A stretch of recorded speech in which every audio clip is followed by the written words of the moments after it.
Neonatal PICC lines can be so frustrating, can't they? You insert the needle, which appears to be nicely positioned within the vein, but no matter how hard you try, the line just won't advance. Alternatively, you insert the line and secure it and tape it down and perform an x-ray, only to find that it's completely curled in a vein and it has to be withdrawn, and all your careful taping was for nothing. Whilst these are unfortunately occupational hazards in neonatal PICC lines, with experience and training, they will occur less frequently for you.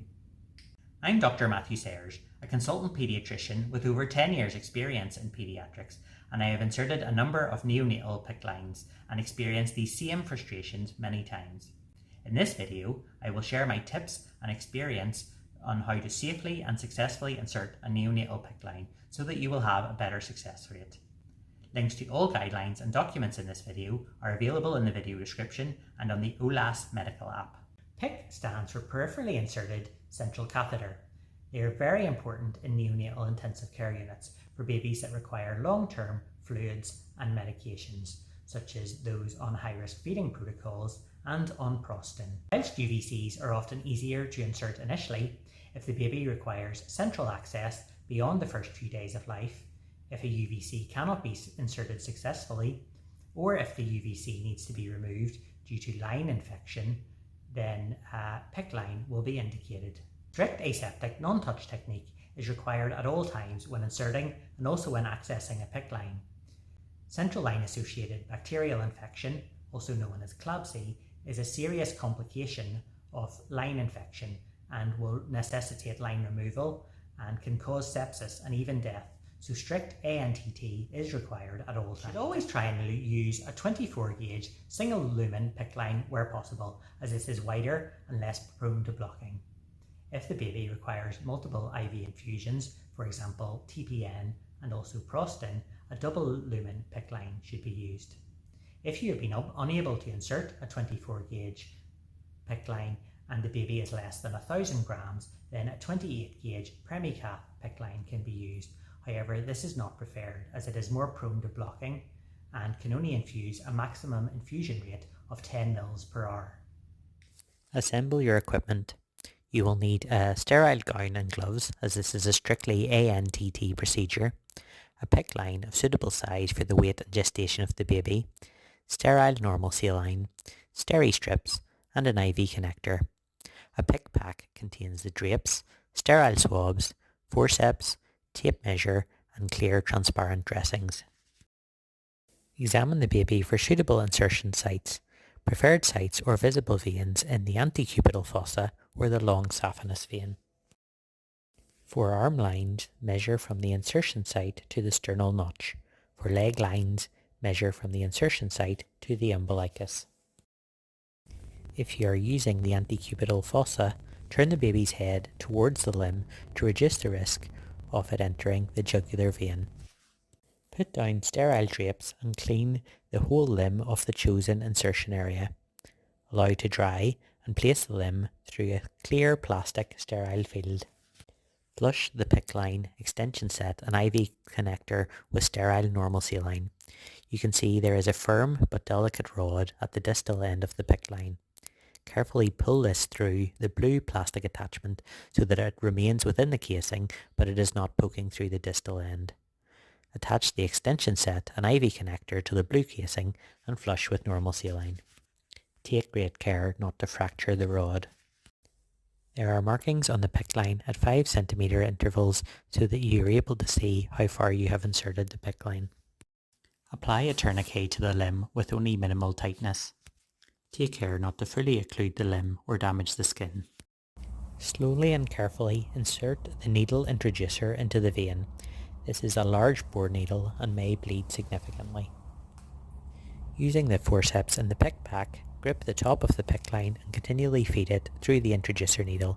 There may be some resistance, but it should advance reasonably freely. Flush the catheter with sterile normal saline. As the lumen is very small, a 1 or 2.5 ml syringe may be easier for this. It should flush easily, but may not bleed back due to the narrow lumen. Slowly and carefully remove the introducer needle from the skin and slowly slide it over the PICC line, taking care to ensure that the PICC is not pulled out. If your introducer needle is of the splitting type, Remove it carefully from within the skin and pull it apart on both sides.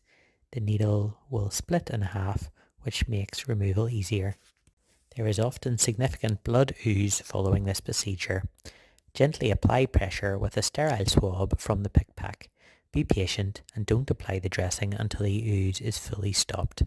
Cultistat swabs can be used if this is very excessive.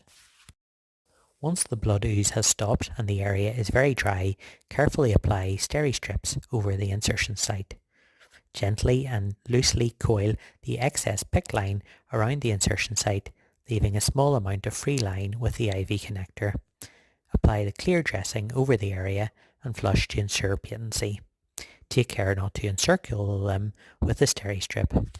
Place a small amount of gauze under the IV connector to protect the skin, and make sure there are no kinks in the PICC line. Perform an X-ray which includes the limb of the target insertion area. The tip of the PICC line should be visible in a large vein outside the heart, with no loops or buckling, which suggests misplacement. If you are unable to confirm line position, a linogram will have to be performed. Discuss this with the radiographer, who will provide the contrast medium. The radiographer will position the baby on X-ray, and the doctor or nurse will inject the IV contrast via the PICC line when directed to do so. Do not give more than 2 mL per kilogram of IV contrast during this procedure.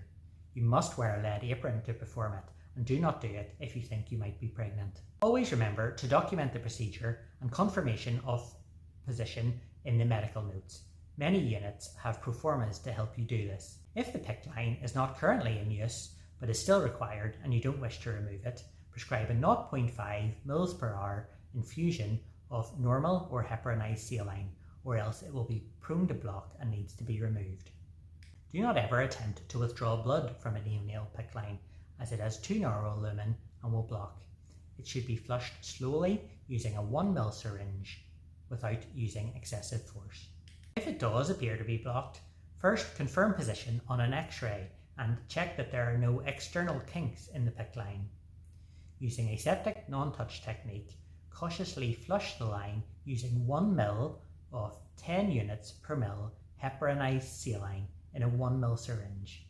Do not use excessive force, and if this is unsuccessful, the PICC line will have to be removed. PICC lines can also migrate, so always make sure you check the line position on every X-ray of the area the neonate has. If there are signs of line dysfunction or you suspect migration, always X-ray the area to confirm it is still in position. Thanks so much for watching. Please like this video, comment with any clinical questions or feedback you have, and subscribe to the channel and our other social media accounts including Instagram, Twitter, Medall and OLAS to stay up to date with future videos. I look forward to seeing you again soon.